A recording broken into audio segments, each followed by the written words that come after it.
After A long time നമ്മുടെ ചാനലിൽ ഒരു ലോങ് വീഡിയോ അപ്ലോഡ് ചെയ്യാണ് കേട്ടോ. അപ്പോൾ ഇനി നമ്മളെ ചാനലിൽ കൂടുതലായിട്ടും ലോങ് വീഡിയോസും അപ്ലോഡ് ചെയ്യുന്നതായിരിക്കും. ഇപ്പോഴത്തെ സീസണിക്ക് പറ്റിയ ഒരു റെസിപ്പി ആയിട്ടാണ് ഞാൻ വന്നിട്ടുള്ളത്. Chicken soup. അപ്പോൾ നമുക്ക് റെസിപ്പിയിലോട്ട് പോകാം. ഒരു പാൻ ചൂടാക്കിയിട്ട് ആദ്യം നമുക്ക് കുറച്ച് ഇൻഗ്രീഡിയൻസ് ഡ്രൈ റോസ്റ്റ് ചെയ്യണം. ഞാനിവിടെ സ്ക്രീനിൽ കൊടുക്കാം കേട്ടോ ഇതിൻ്റെ മെഷർമെൻ്റ് ഒക്കെ.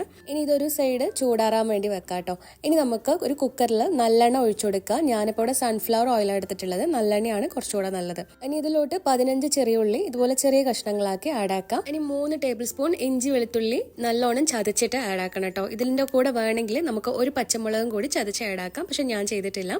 ഇനി അതിലോട്ട് മഞ്ഞൾപ്പൊടി ഇട്ടിട്ട് നല്ലോണം മിക്സ് ചെയ്ത് കൊടുക്കാം.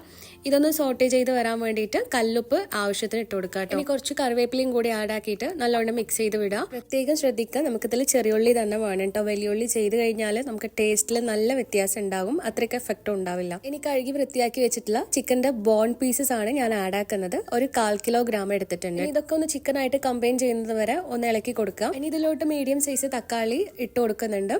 തക്കാളി ഒരെണ്ണം മതി, ബിക്കോസ് ഇത് സൂപ്പ് ആയതുകൊണ്ട് അത്ര പുളിന്റെ ആവശ്യമില്ല. ഇതിൽ തക്കാളിയൊക്കെ ഒന്ന് സോഫ്റ്റായി വരുമ്പോഴത്തേക്കും സൂപ്പിന് ആവശ്യമായിട്ടുള്ള വെള്ളം ചേർത്ത് കൊടുക്കുക. ഈ ഒരു ചിക്കൻ മുങ്ങുന്ന രീതിക്ക് വെള്ളം ഒഴിച്ചു കൊടുക്കുക കേട്ടോ. ഇനി ഇതെല്ലാം കൂടി ഒന്ന് തിളച്ച് വരട്ടെ. ഈ ഒരു സമയത്ത് ഉപ്പിന്റെ അളവൊക്കെ നോക്കിയിട്ട് ഒന്ന് അഡ്ജസ്റ്റ് ആക്കി കൊടുക്കണം. അപ്പോൾ നന്നായി തിളച്ച് വരുന്നുണ്ട്. ഇനി നമ്മൾ നേരത്തെ ഡ്രൈ റോസ്റ്റ് ചെയ്തെടുത്ത് വെച്ചിട്ടുള്ളതൊക്കെ ഒന്ന് പൊടിച്ചു കൊണ്ടുവരാം.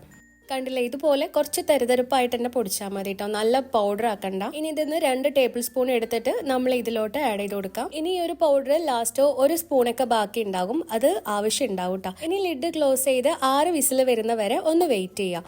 ഇനിയാണ് നമുക്ക് അവസാനം 2 ടേബിൾ സ്പൂണ് കുരുമുളക് പൊടി ചേർത്ത് കൊടുത്തിട്ട് നമ്മൾ നേരത്തെ ബാക്കി വന്ന ആ 1 ടേബിൾ സ്പൂണ് പൊടിയും കൂടി ആഡ് ചെയ്ത് കഴിഞ്ഞിട്ട് കൈ നിറയെ മല്ലിയിലയും കൂടി ചേർത്ത് കഴിഞ്ഞാൽ നമ്മുടെ ടേസ്റ്റി ആൻഡ് ഹെൽത്തിയസ്റ്റ് വേയിലുള്ള ഒരു സൂപ്പ് റെഡി ആയിട്ടുണ്ട് കേട്ടോ. ട്രസ്റ്റ് മീ ഗൈസ്, ഇത് നമ്മുടെ കോൾഡ് മാറ്റാൻ മാത്രമല്ല, നമ്മൾ ഇത് കഴിച്ചു കൊണ്ടേയിരിക്കും, അത്രയ്ക്കും ടേസ്റ്റ് ആണ് കേട്ടോ. അപ്പൊ എന്തായാലും ട്രൈ ചെയ്ത് നോക്കി ഫീഡ്ബാക്ക് അറിയിക്കുക. ഇനി ഒരു കാര്യം പറയാൻ വിട്ടുപോയി, ഇത് നല്ല ചൂടോടെ തന്നെ സെർവ് ചെയ്ത് കുടിക്കുക കേട്ടോ. അപ്പോഴാണ് ഇതിന്റെ എക്സാക്ട് ടേസ്റ്റ് നമ്മൾ അറിയാൻ പറ്റുക. വീഡിയോ സബ്സ്ക്രൈബ് ചെയ്യാനും ലൈക്ക് ചെയ്യാനും ഷെയർ ചെയ്യാനും മറക്കരുത്. എന്തെങ്കിലും ഡൗട്ട് ഉണ്ടെങ്കിൽ കമന്റ് ബോക്സിൽ അറിയിക്കുക. അപ്പോൾ മറ്റൊരു വീഡിയോ ആയിട്ട് വരുന്നത് വരെ സ്റ്റേ ട്യൂൺ. ബൈ.